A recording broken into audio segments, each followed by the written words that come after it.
গ্রামের পুজোতে গিয়ে স্কুলের বন্ধুদের সঙ্গে দেখা হলো, সঙ্গে খাওয়া দাওয়া আর ফাটিয়ে নাচ করলাম। হ্যালো এভরিওয়ান, আমি অনুরাধা। তোমরা সবাই কেমন আছো? আমাদের গ্রামের প্রত্যেকে কিন্তু এই দিনটার জন্য অপেক্ষা করে থাকে। তো দিন গুনতে গুনতে আজকের সেই দিনটা যে আমাদের গ্রামে পুজো, তাই তো সন্ধ্যেবেলাতে আমি আর বোন একেবারে রেডি হয়ে বেরিয়ে পড়েছি। আমরা দুই বোন পাশাপাশি দাঁড়ালে এখন কেউ আর বুঝতেই পারবে না যে আমি বড় আর আমার বোন ছোট। মেলায় আসতে না আসতে আমার এক বান্ধবী ললিতার সঙ্গে দেখা হয়ে গেল, আর ওকে বলছি যে তুই আজকের আমার ভিডিওগুলো সব শুট করে দিবি। ও বললো আমার কোনো সমস্যা নেই, আমি কিন্তু তোমার সব ভিডিও করে দেবো। যারা ভিডিও করে তাদের কিন্তু কেউ একজন ভিডিও করে দিলে খুব ভালো হয়। যেমন আমার ক্ষেত্রেও যদি কেউ ভিডিও করে দেয় আমি খুব খুশি হয়ে যাই। তোমাদেরকে তো বলাই হয়নি যে কি পুজো হয়। আমাদের এখানে কিন্তু শীতলা বিশ্বলক্ষ্মীর পুজো হয়, তার সঙ্গে কিন্তু রাধাকৃষ্ণ রথযাত্রাও হয়। তোমাদের দেখাবো এখানে রথযাত্রা কিভাবে হয়। আর এখন তো আমার স্কুলের এক এক করে বান্ধবীর সঙ্গে দেখা হয়ে যাচ্ছে। আমার কি যে ভালো লাগছে, রাদের ছাড়া আমার স্কুলের দিনগুলো কাটতোই না। সবাই তো এক এক করে বিয়ে হয়ে যাচ্ছে, আর সংসারের চাপের কারণে কিন্তু আগের মতো আর কথাবার্তা হয় না। অনেকদিন পর দেখা হয়, জমিয়ে গল্প করে নিলাম। আসলে আমাদের এখানে রথযাত্রা কিভাবে হয় একটু বলি। এখানে কিন্তু রাধাকৃষ্ণ রথযাত্রায় তুলে দেওয়া হয়, আর সবাই মিলে এরকম নাচতে নাচতে ঘুরিয়ে ঘুরিয়ে কিন্তু বেড়ানো হয়। আর এই দেখো আমাদের রথযাত্রা কি সুন্দর করে সাজিয়েছে, কেমন লাগছে তোমরা কিন্তু কমেন্টে জানিও। এখানে সবাই মিলে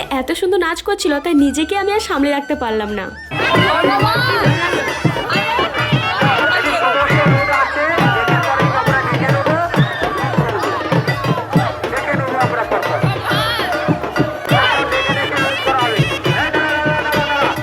এখন চলে এসেছি বাতাসা কিনতে, কারণ কিছুদিন আগে আমার একটা ফেসবুকের সমস্যা হয়েছিল। তাই আমি মাকে মানত করেছিলাম যদি আমার সমস্যাটা ঠিক হয়ে যায় তাহলে আমি তোমাকে বাতাসা লুট করবো। আমাদের কিন্তু গ্রামে মা খুব জাগ্রত। যদি তোমার কোনো সমস্যা হয় একবার স্মরণ করলে মা কিন্তু ঠিক সাড়া দেয়। প্রত্যেক বছরের তুলনায় এই বছর কিন্তু আমাদের গ্রামের পুজোতে অনেক লোকজন হয়েছে। এত বড় একটা গ্রামের পুজোতে একটা মাত্র ফুচকা দোকান বসেছে, আর এত যে ভিড় হয়েছিল কি আর বলবো। 30 মিনিট ধরে দাঁড়িয়ে থাকার পর কিন্তু ফুচকা খাওয়ার সৌভাগ্য হয়েছে।